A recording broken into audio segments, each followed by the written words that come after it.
Welcome to the Up Level Dairy Podcast. If you tuned in last week, we were recapping some of the best episodes of 2024, some of our top guests who shared their one word for 2025. And in the spirit of kicking off the new year, I'm back with you today to share 3 steps that I hope will help you achieve your best year yet. These are 3 things that I have been doing every year at the start of the year for the last few years. There are 3 habits that I've developed through trial and error. And let me make that clear, mostly through error. That is how I have developed these habits because, to be honest with you, I used to really struggle with the whole New Year's resolution thing. I would set some big goal. I remember one year I'm like, okay, I'm going to lose 20 pounds this year. Within the first couple of weeks of being really strict about diet and exercise and everything else, I had already felt like a failure, felt deflated, and just quit and never ended the year better than I started.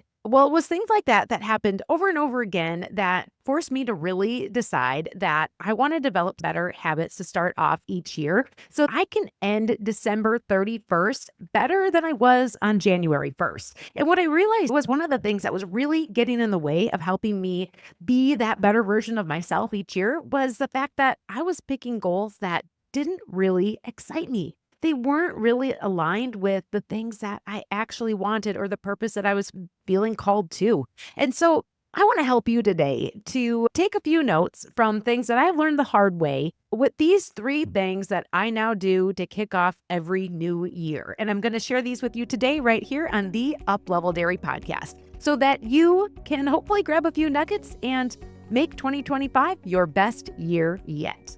Step number 1 is starting with a vision. We talk about this a lot, right? Like having a vision for the future. It says so in the Bible, where there is no vision, the people will perish. I believe too that if we don't have a vision for ourselves and our future self, we will perish too. It may not be a physical death, but it may be a decline in the way that we feel about ourselves and the contributions we can make to the world around us. And so step number 1 starts with developing that vision. Sometimes it can be challenging to spend time developing a vision. Now, it was really hard for me to do this at first. I will admit that. I wasn't great at sitting still and being quiet with myself, but I had to learn to cultivate that skill. What that looks like for me now is taking time to really close my eyes and be quiet, to really tune in to my own mind and how I want to feel and the impact that I hope I can have in my own home and far beyond.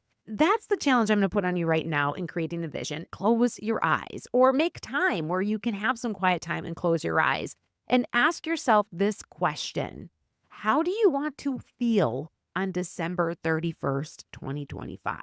How do you want to feel? And think about the different areas of your life. Maybe you're thinking about your physical health, and maybe you want your pants to not be so tight on December 31st, 2025. Maybe it's your relationships.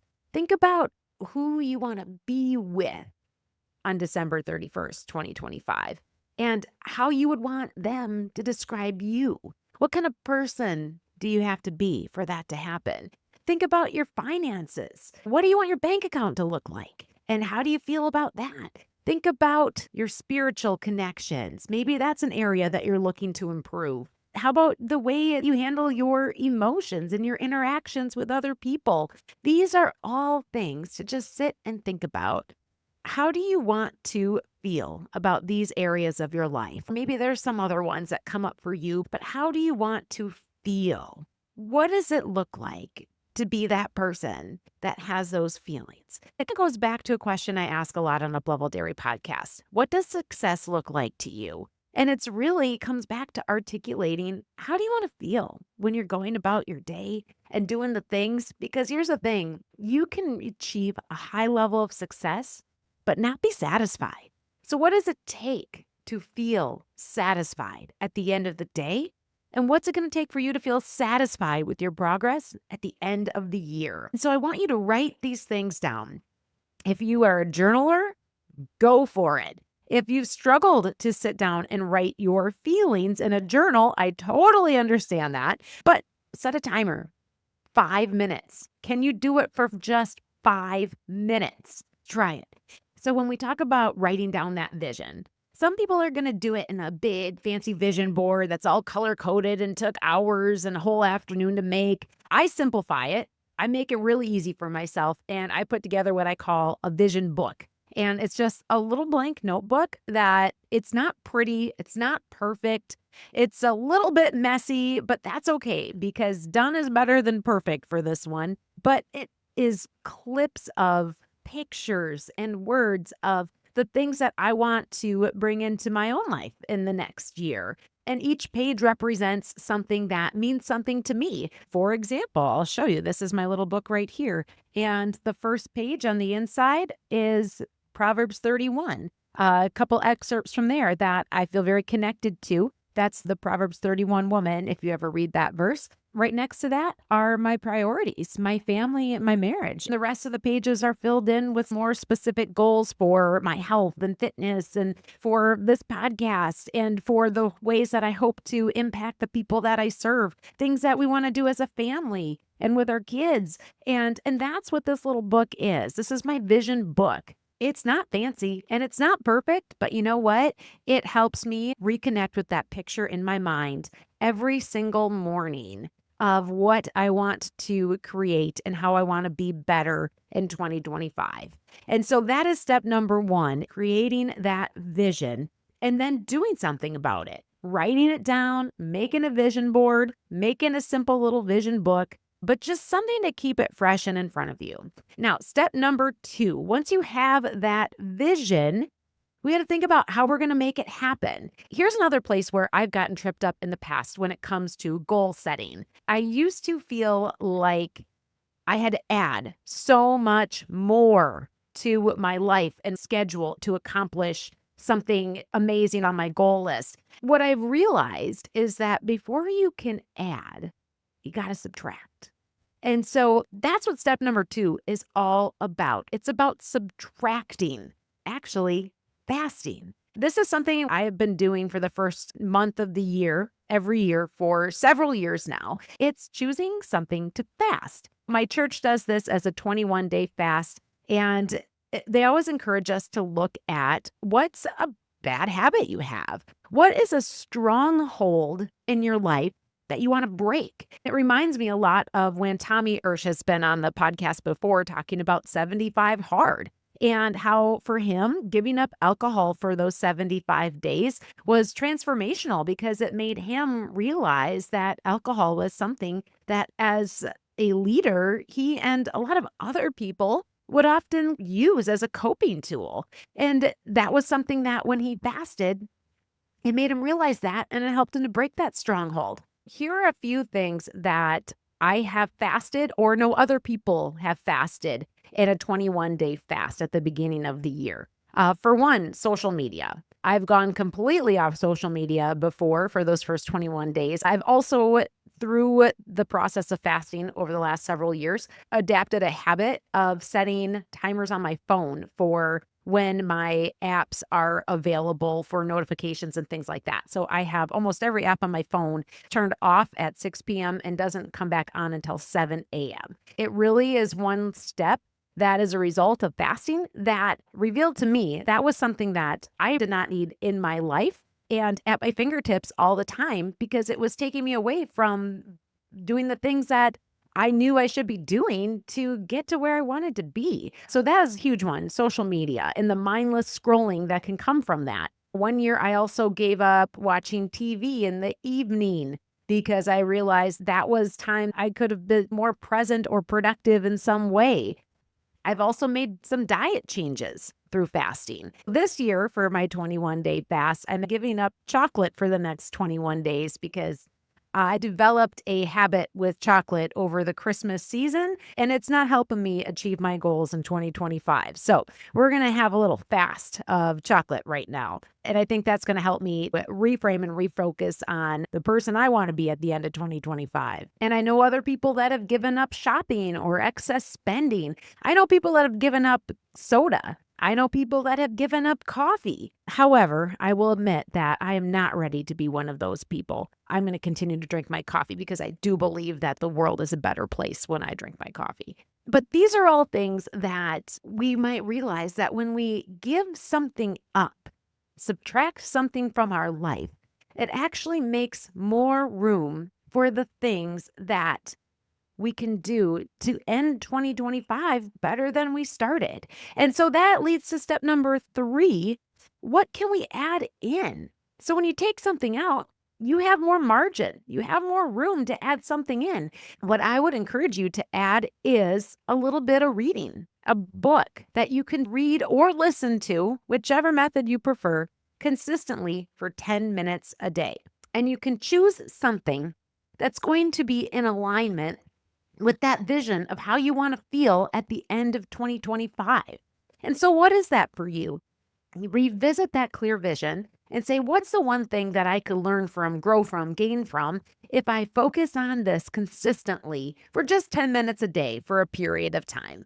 And books are an excellent way to do that. And so, even if you're just listening, whether you're reading or listening, you can still grow and gain from that experience to end 2025 better than you started it.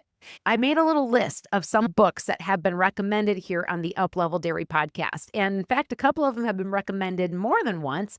But here are a few that you might want to consider adding to your reading list or listening list. Recently, Ted Jacoby talked about this book, Good to Great by Jim Collins, as one of his favorites. He also talked about 5 Dysfunctions of a Team and some other Patrick Lencioni books, and other guests have mentioned these as well. Tom Yurish from Swiss Lane talked about a book called Rocket Fuel that he's using as a leader in his business. Hans Netterin listens to How to Win Friends and Influence People. And how about Claire Eldernick, The Confident Mind? I've talked about this one before. It's a big favorite of mine, The Confident Mind. Another one that he recommended to me and that I just got a recommendation from someone else for is called Born to Run. So that one's probably more for you runners out there, Born to Run. That one's on my reading list for this year. But the book that we so often overlook is the Bible. Just the Bible. And I have a handy app on my phone. It's called YouVersion. It's a free Bible app, YouVersion, and a handy way to find reading plans and devotional plans that you can follow to listen or read something consistently every day to help you grow into that person that you want to be at the end of 2025. And so what am I reading right now? Well, in case you're wondering, I just dusted off this book. It's called The Purpose-Driven Life by Pastor Rick Warren. And actually, this book was recommended on a podcast. It was one of my very first episodes with Jeff Cordes, who is a HR and employee specialist. But this was a book that he said he read at the beginning of every year. And so this is the book that I'm reading at the beginning of this year. It's a 40-day devotional, which means that 40 days are laid out for me to dig into redefining and revisiting what I'm here to do. And what I'm here to do is to serve you.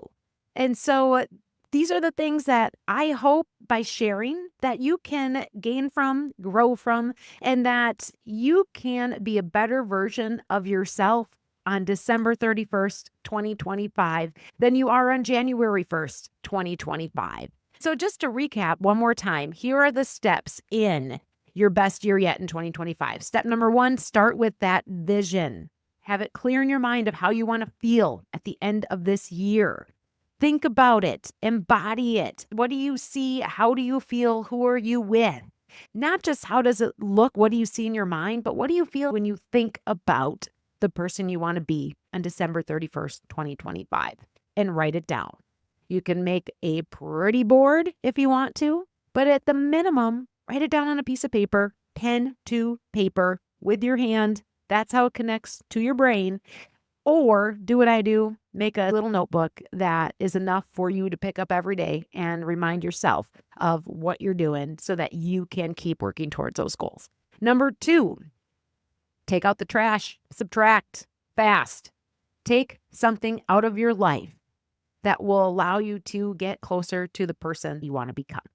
So whether it's chocolate like me, whether it's coffee for the brave, whether it is shopping, social media, or something else, alcohol, whatever it might be, 21 days, take out that trash. And when you take it out, find out what there's room for.